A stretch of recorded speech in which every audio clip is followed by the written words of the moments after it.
Just Mining, le partenaire des professionnels et particuliers pour réussir vos investissements crypto présente Sud Radio Parlons Crypto, Thibaut Boutroux, Stéphane Moller. Bonjour à tous, bonjour Thibaut, bonjour Maxime, bienvenue sur l'antenne de Sud Radio, vous écoutez Parlons Crypto. Bonjour à tous, bonjour Stéphane, bonjour Maxime, bonjour. On se retrouve pour notre rendez-vous hebdomadaire pour parler blockchain et crypto-monnaie. Et oui Thibaut, et de quoi allons-nous parler aujourd'hui ? Aujourd'hui on va se poser surtout des questions, on va se poser des questions que nous sommes déjà tous posées et que tous les gens qui ont voulu à un moment donné investir dans les cryptos se sont posés, c'est comment finalement on détermine si un projet ou une crypto est digne d'intérêt ou s'il vaut mieux passer son chemin. Voilà. Et bien à la sortie de cette émission, vous saurez faire ce choix, j'espère. En tout cas on espère. Ouais. Vous avez entendu parler du Bitcoin, de l'Ethereum, de l'émergence des cryptos, vous avez envie de comprendre cet univers qui s'offre à nous. Eh bien Thibaut, Maxime et moi-même allons décrypter pour vous faire découvrir cet univers passionnant. Alors passons donc au sujet du jour, comment analyser un projet crypto ? Clairement, c'est un vrai sujet et d'ailleurs, c'est une question qui se pose en permanence. Dès qu'on voit apparaître une nouvelle crypto, un nouveau projet, le premier réflexe qui se doit d'être effectué, c'est d'investir quelques heures de travail. C'est ça. Et d'ailleurs, ce réflexe-là, normalement, on devrait l'adopter à partir du moment où on fait un investissement de quelque nature qu'il soit. Le terme technique, c'est ce qu'on appelle les due diligence, nous, dans notre écosystème. Donc, ça, si on voulait traduire, ce serait les vérifications nécessaires, on peut dire comme ça, mais ça se traduit pas vraiment. Et donc on va recevoir Maxime, que vous avez déjà vu, puisqu'il m'a remplacé la dernière fois très, très gentiment. Donc Maxime qui représente la H Consulting et qui va nous parler de ces sujets-là. Bonjour Maxime. Bonjour, merci beaucoup. Alors Maxime, j'allais dire enchanté, mais en fait pas tout à fait, on se connaît déjà bien maintenant. Première question traditionnelle, est-ce que tu peux te présenter et nous expliquer un peu ton parcours ? Comment est-ce que tu en es arrivé à être le CEO de la H Consulting ? Alors, je suis donc directeur des opérations d'H Consulting, donc COO si on veut être très précis sur les termes. De manière très simple, moi j'ai commencé dans les cryptos par intérêt. Tout simplement, je pense que la majorité des gens ont commencé pour l'intérêt financier. Donc c'est comme ça que je suis tombé dedans. Donc c'était à la fin 2017, comme la plupart de mes compères aujourd'hui dans le monde professionnel, même s'il y en a qui étaient là un petit peu avant. Je me suis intéressé en fait de manière générale à la crypto, comment ça fonctionnait. Et je suis rentré en fait dans le marché, surtout en fait avec un aspect liquidité. C'est-à-dire je me suis vraiment intéressé sur comment fonctionne la liquidité sur les marchés, comment fonctionnent les exchanges, comment fonctionnent les order books en fait, donc les carnets d'ordre sur les plateformes de marché. Et c'est comme ça que je suis véritablement rentré dans l'écosystème. Au fur et à mesure, on a eu le bear market de 2018-2019, donc j'ai pu avoir un petit peu de temps pour creuser, on va dire, puisque dans tous les cas, plus personne ne gagnait d'argent. Et j'ai commencé professionnellement dans une entreprise qui s'appelle Veracash, basée à Bordeaux, où en fait on a tokenisé des métaux précieux. Et ça nous permettait comme ça de pouvoir émettre des jetons qui représentaient un équivalent en coffre sur de l'or ou de l'argent ou des métaux équivalents. Alors je rebondis là-dessus, on a fait il y a 15 jours une émission sur la tokenisation avec Realty, on parlait de tokenisation immobilière, j'imagine que le concept est un peu le même. C'est ça. Voilà, donc si vous voulez comprendre comment est-ce que Maxime est arrivé dans l'univers des cryptos avec Veracash, vous pouvez écouter, voir, retourner sur la chaîne YouTube de Parlons Crypto et écouter l'émission sur Realty. C'est ça, tout à fait. Et du coup, dans le cadre de ça, c'est comme ça que j'ai rencontré Asher, donc Owen Simonin, qui est le fondateur d'H Consulting, puisque en fait à la base on était client de cette entreprise-là. Et donc c'est comme ça que j'ai rencontré Asher, donc Owen, et c'est comme ça que je l'ai rejoint après. Ok, alors nous on se connaît bien parce que du coup on mène plusieurs missions en parallèle sur la H Consulting, donc je connais aussi bien ton métier, mais est-ce que tu peux revenir sur ce qu'est la H Consulting et un petit peu c'est quoi votre métier ? Tout à fait. Alors, très simplement, la H Consulting est une agence marketing à la base, on va dire, qui se spécialise dans les campagnes marketing pour les projets blockchain ou tout ce qui est en rapport avec la crypto-monnaie. Donc, on va dire que de manière très simple, on se charge de faire des campagnes ou de créer des communautés pour des entreprises qui nous contactent et qui souhaitent localiser ou créer une communauté dans un certain pays. Majoritairement en France, bien évidemment. On est français, donc de métier, et même si on a une résonance un petit peu à l'international, c'est quand même la majorité de notre travail aujourd'hui. Donc, on passe par des influenceurs, on passe par des médias, que ce soit des influenceurs ou des médias spécialisés dans la crypto, mais aussi un petit peu plus mainstream ou traditionnel. C'est important aujourd'hui d'avoir la capacité d'accompagner un client qui a un produit qui d'abord doit être introduit en fait à la communauté crypto, parce que c'est là qu'il va trouver son véritable cœur de communauté, son cœur communautaire en fait. Mais par contre, à partir du moment où il y a un produit qui est assez simple pour pouvoir être introduit à un marché beaucoup plus large, il faut aussi qu'on puisse l'accompagner sur des médias plus traditionnels, avec une audience beaucoup plus grande bien évidemment. Donc donc l'idée, voilà, de pouvoir les accompagner. Ça, c'est la partie marketing, mais on a aussi toute la partie accompagnement. Donc là, ça va être plus stratégique, bien évidemment toujours avec un aspect marketing, donc la stratégie marketing, la stratégie d'acquisition. Et donc ça concerne les entreprises qui sont natives de l'écosystème crypto, mais aussi les entreprises qui souhaitent s'intégrer dans l'écosystème crypto ou dans l'écosystème Web3, comme on l'appelle aujourd'hui. Alors oui, c'est ça, c'était ma question d'après, c'est en fait qui sont tes clients, c'est quoi la proportion entre, et surtout c'est quoi la différence entre des entreprises qui sont natives crypto ou des entreprises qui un jour se disent, bah, finalement, est-ce que moi je peux prendre le virage de la blockchain ? Alors, il y a une différence qui est notable pour répondre, parce qu'il y a deux questions dans ton message. Pour répondre à la première question, je dirais que la proportion de nos clients est à peu près à 60% à l'international. Donc, c'est-à-dire que c'est des entreprises qui viennent de l'international, qui viennent nous voir en disant, écoutez, on voudrait créer une communauté en France parce que c'est important. La France est un des premiers marchés en crypto, au monde, quoi. C'est pas le premier, mais ça fait partie des top 5. Donc ça, c'est la première situation. Et on a aussi, du coup, le reste, forcément, des clients qui sont français, qui viennent de l'écosystème français, qui sont lancés tout de suite en crypto et qui ne viennent pas du monde non crypto, on va dire. Et donc, pour faire le lien avec ta deuxième question, on a aussi des clients qui, là, pour le coup, veulent s'intéresser et ont une véritable volonté de s'intégrer à l'écosystème Web3 et qui, là, pour le coup, n'étaient pas du tout dans les cryptos et ils ont besoin d'un accompagnateur qui permet de centraliser aussi toutes les tâches pour s'intégrer dans cet écosystème qui est, quand on est une entreprise traditionnelle, un Far West total. Donc il faut qu'on puisse aussi les prendre par la main, les accompagner, leur dire écoutez, faites attention ici, allez plutôt par là, faites attention à ça, c'est dans cette logique-là, on va dire. Alors c'est à ce moment-là qu'on prend un peu de recul et on se dit bon, alors moi j'ai une entreprise qui vous consulte, qui arrive chez vous, on va évoquer nos projets. C'est quoi les grilles d'analyse? Comment est-ce qu'on passe au travers de l'analyse de l'AH Consulting? Alors c'est vrai que c'est quelque chose qui est très important et c'est le sujet de toute cette émission d'ailleurs, sur effectivement ce qu'on appelle une due diligence. Aujourd'hui, c'est un élément central du parcours en fait d'accompagnement client, puisque c'est l'étape de base. À partir du moment où on a un premier entretien avec un client ou un lead, très, très simplement, on se doit d'appliquer certaines méthodes d'analyse pour qu'on puisse leur dire ensuite on accepte de vous accompagner, ou dans ce cas-là on vous dit non, on vous dit pourquoi. Et si jamais on ne peut pas assumer le travail, pour des raisons X ou Y que je peux développer, on vous enverra vers un partenaire de l'écosystème qui là pourra le faire pour nous. En fait, alors c'est marrant, c'est presque le monde à l'envers, c'est vous qui refusez des clients parce que tous les projets ne sont pas aptes, ne sont pas retenus pour fonctionner avec l'AH Consulting. Alors, c'est quoi justement les différents critères? En préalable, poser une problématique. Moi, je viens de l'univers de la finance plus traditionnelle. Et quand moi, j'analyse une entreprise, je l'analyse quasiment exclusivement au regard de sa rentabilité. Donc sa rentabilité, ça va être sa capacité à distribuer des dividendes, à éventuellement payer des coupons obligataires, et les métriques qui me permettent d'évaluer un projet d'entreprise sont essentiellement des métriques financières qui vont me permettre de juger de la capacité de cette entreprise à me rémunérer pour l'argent que j'ai investi dedans. Quand j'analyse un projet de crypto, c'est quoi les critères? J'ai l'impression que c'est pas du tout, ou pas seulement, des critères de retour sur investissement. Ne serait-ce que parce que dans cet univers-là, on parle pas de dividendes et on parle pas de coup de pont, on parle de valorisation de tokens. Donc j'aimerais qu'on remette les choses dans cette perspective avant de définir des mécanismes qui nous permettent d'évaluer financièrement ces entreprises. En fait, de manière générale, il faut voir la chose avec un point de vue plus macro, c'est-à-dire que les entreprises crypto aujourd'hui sont beaucoup plus récentes de manière générale que les entreprises traditionnelles. Ce qui fait que forcément tous ces bilans, toutes ces choses-là sur lesquelles tu peux baser tes analyses sont beaucoup moins disponibles puisque les entreprises crypto ne sont pas à ce stade de développement en fait. Donc les choses qu'on va analyser vont être beaucoup plus terre à terre, et la chose qui change aussi, c'est que on est sur une technologie de la blockchain qui est très transparente. Ça nous permet d'avoir accès à des informations qui sont publiques. Par contre, la chose qui est importante, c'est de savoir les interpréter. C'est que oui, l'information est publique, mais par contre, comment est-ce que vous arrivez à dire, ok, ça vient de là, ça c'est eux, ça ce n'est pas eux, etc., etc.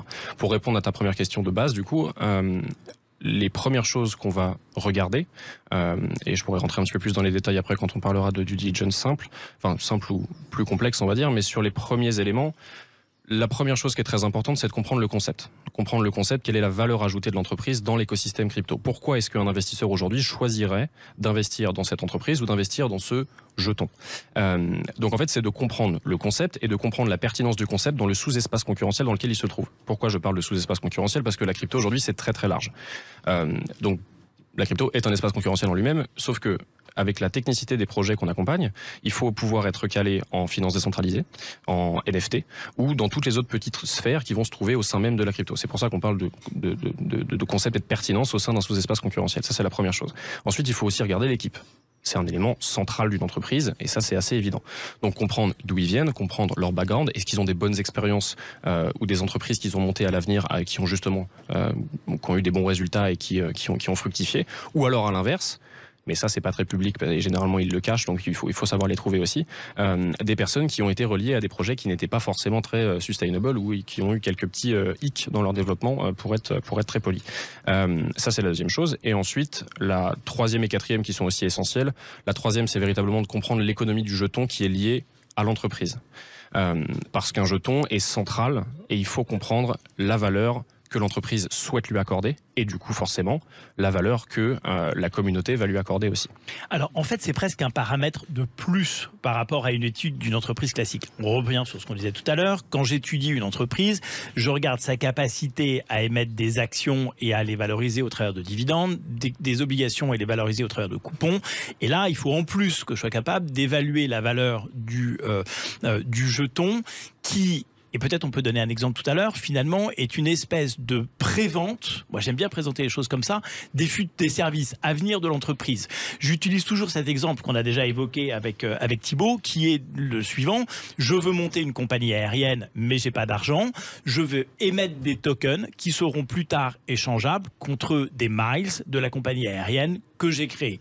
Donc finalement, et ça s'appliquerait pour n'importe quel service de pay-per-view à la télé, de n'importe quoi, etc. J'émets des tokens qui seront plus tard échangeables contre les services de ma blockchain. C'est ça. Et en fait, ta grille de lecture, si tu veux, elle va un peu s'apparenter, si on fait un comparatif au monde traditionnel, à l'analyse d'un projet start-up en fait. Parce que du coup, tu vas être dans ce même stade d'avancement dans des marchés qui sont normalement disruptifs. Donc, tu vas avoir une première analyse marché finalement, parce qu'avoir une bonne idée aujourd'hui, que ce soit en start-up ou que ce soit dans la partie crypto, c'est finalement assez simple. Mais quelle est ta capacité en fait à répondre à ce que tu vas vouloir délivrer? Donc ça, c'est des premières choses qui, moi, ce que j'aime bien dire à des gens qui veulent investir dans la crypto, c'est que trouver la pépite, trouver vraiment le projet qui va changer les choses, ça c'est quelque chose qui est très complexe, parce que ça nécessite d'aller très loin dans les recherches, de pouvoir se plonger, de maîtriser pas mal de sous-jacents techniques. Par contre, identifier les projets qui sont entre guillemets sans intérêt ou qui vont être assez limités dans leur capacité à délivrer leurs promesses, ça, tout le monde peut un petit peu le faire, parce qu'à travers des éléments de langage, du discours, à travers le parcours de l'équipe ou des choses comme ça, tu peux assez facilement identifier en fait des red flags qui vont pouvoir te faire écarter les projets. Et en fait, du coup, dans votre job, le premier boulot, c'est de faire ces premiers filtres en fait qui au final, plus t'es expérimenté, plus t'es à l'aise dans ce marché, tu les fais plus rapidement et t'es capable de voir au fil d'une discussion si le projet il est sérieux ou pas, avec des questions clés quoi. Avant de rendre l'antenne pour 2 minutes, le temps d'une courte page de pub, et on reviendra après les pubs, et on évoquera plutôt la partie marketing communautaire, etc., dont on verra qu'il est très très propre à cet univers des cryptos. En fait, c'est très intéressant, mais j'ai l'impression que finalement, toutes les entreprises que vous acceptez d'accompagner, vous pourriez presque les labelliser, boum, avec un tampon de la H Consulting, en disant nous on a fait les due deals, les gars, c'est déjà un bon critère d'investissement. On a dans cette première partie d'émission évoqué tous les critères de sélection qui permettaient de se faire une idée sur la qualité des projets qui naissent tous les jours dans cet univers de crypto, et tu nous as donné quelques grilles de décryptage, quelques éléments de décryptage pour juger de la qualité de ces projets.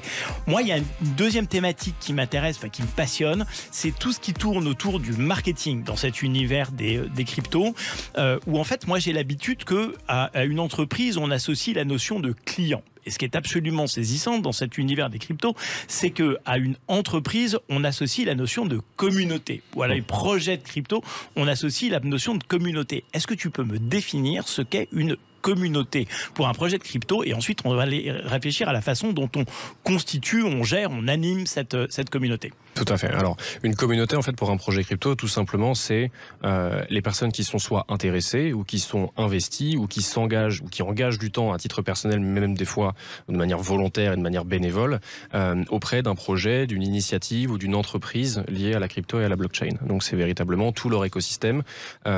Et c'est donc voilà les trois catégories que je définissais. Et c'est en fait les personnes qui vont interagir en permanence avec les modérateurs, les administrateurs, les créateurs du projet, etc., etc. Et donc, cette communauté, elle est nécessaire à opérer la liquidité des jetons. Hein, c'est eux qui vont acheter les premiers jetons et qui vont derrière les revendre et puis rendre tout ça fluide. C'est eux d'ailleurs aussi qui vont en déterminer la valeur au démarrage, puisqu'on a bien dit qu'on parlait de start-up et donc d'entreprises qui souvent n'ont pas encore fait leur preuve sur leur marché. Et pourtant, elles ont une valeur. Et donc, au total, si j'ai envie de lancer un projet de crypto, si j'ai l'impression que la première étape par laquelle il faut que je passe, c'est de lancer cette communauté, c'est de me constituer une communauté. Comment ça marche ? Alors, généralement, en crypto, la constitution d'une communauté passe forcément par du marketing. C'est logique. Il faut pouvoir, comme on dit, spread the word. Donc, il faut pouvoir en parler et amplifier son entreprise, amplifier ce qu'on souhaite apporter sur le marché. Donc, ça passe par des techniques marketing qu'on applique avec la H Consulting. Donc, c'est ce que j'expliquais en début d'interview. Techniques marketing qui sont propres à cette communauté crypto. C'est-à-dire que les techniques marketing, quand je suis un lessivier et que j'ai envie de vendre de la lessive chez Super U, elles passent pas du tout par les mêmes méthodes que si j'ai envie de vendre un jeton à un utilisateur. Donc moi, ce qui m'intéresse, c'est qu'on rentre dans les spécificités de ces techniques. Et ça, c'est ce que tu dis, c'est ce qui est très bouleversant pour les entreprises traditionnelles qui veulent entrer dans la crypto et dans tout cet univers du Web3, parce qu'elles se retrouvent face à des codes qui sont finalement très différents de ceux qu'elles ont l'habitude de pratiquer, et du coup, elles se retrouvent souvent à pas savoir quoi faire et être mal accompagnées, mais on va y revenir. Ton marketing dans cet écosystème-là, surtout avec la dimension qu'il prend, avec la multiplication des projets, ça devient un espèce de jeu d'équilibriste qui peut vite tomber du mauvais côté, en fait, si t'es pas très habile.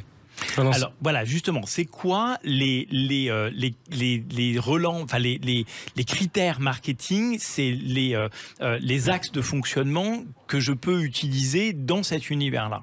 Alors ça, c'est un point central que tu lèves, c'est vrai.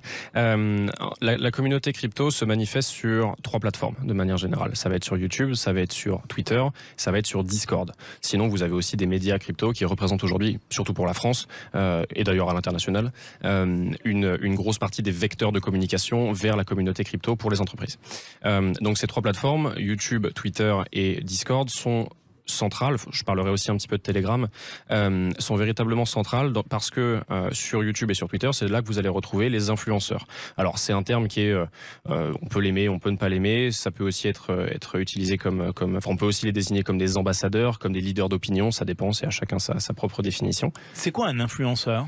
Alors aujourd'hui, un influenceur, c'est quelqu'un qui va avoir une voix qui porte auprès de la communauté, parce que c'est quelqu'un qui est apprécié pour une raison ou une autre. Là après, c'est au bon jugement de chacun.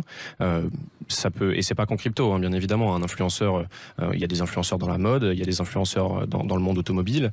C'est quelqu'un qui va porter ses propres convictions auprès d'une communauté et qui va dire à sa communauté, et aussi dans la manière avec laquelle il le présente. Vous avez des influenceurs aujourd'hui qui font des vidéos avec une qualité de documentaire ou de film. C'est absolument phénoménal. Donc c'est comme ça que je le définirais. Et du coup, forcément, c'est un vecteur intéressant pour les marques, puisqu'il s'adresse à une communauté. Aujourd'hui, vous avez des influenceurs avec qui on travaille, qui ont plusieurs millions de personnes et qui les suivent. Donc c'est un enjeu marketing colossal pour les entreprises. Et le marketing d'influence, c'est quelque chose qui s'est énormément développé au cours de ces dernières années et de cette dizaine de dernières années au final, puisque voilà, c'est un segment de marché qui est tellement énorme aujourd'hui, on ne peut plus l'ignorer en tant que marque. C'est une erreur stratégique. Et ça devient valable pour, j'allais dire, l'ancien monde, ou c'est vraiment encore très spécifique à l'univers des cryptos? Non, en fait, si vous voulez, l'influence de manière générale, plus que l'influence crypto, est applicable pour toutes les marques. Vu que vous avez des influenceurs dans tous les domaines, en tant que marque dans un domaine, vous pouvez passer par un influenceur spécialisé dans ce domaine ou pas. Dans le cadre des cryptos, c'est un petit peu plus compliqué parce que c'est une communauté qui est, encore une fois, très centré sur Twitter, très centré sur Discord, très centré sur Telegram. Donc il faut pouvoir trouver les bons leviers de communication pour pouvoir s'adresser à la communauté crypto.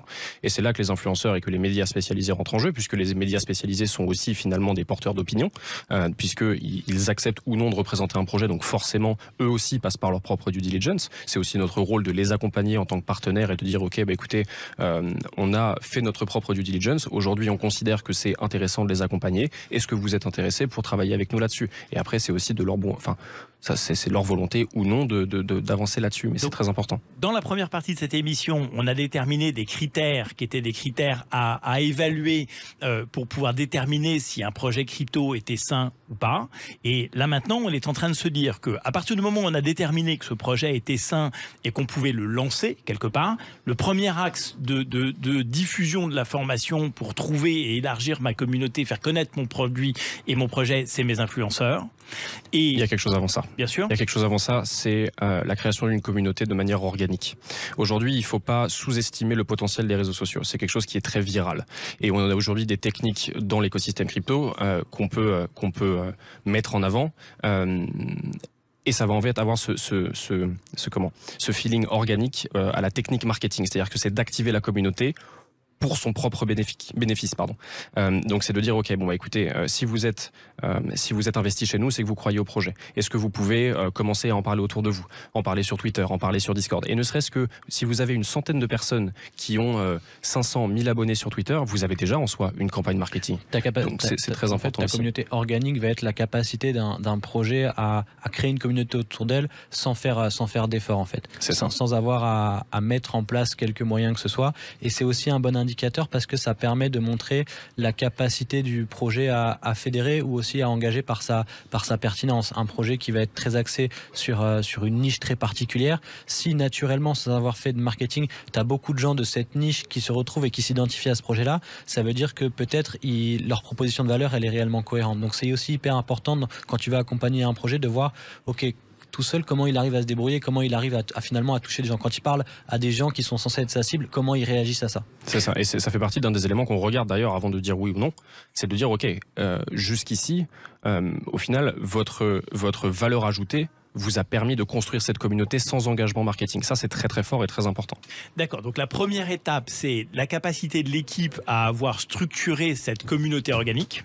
Et une fois qu'on a structuré en fait ce noyau dur d'utilisateurs du projet, l'étape d'après, c'est donc de passer par des influenceurs, très souvent, qui vont évangéliser le projet au sein d'une communauté plus large.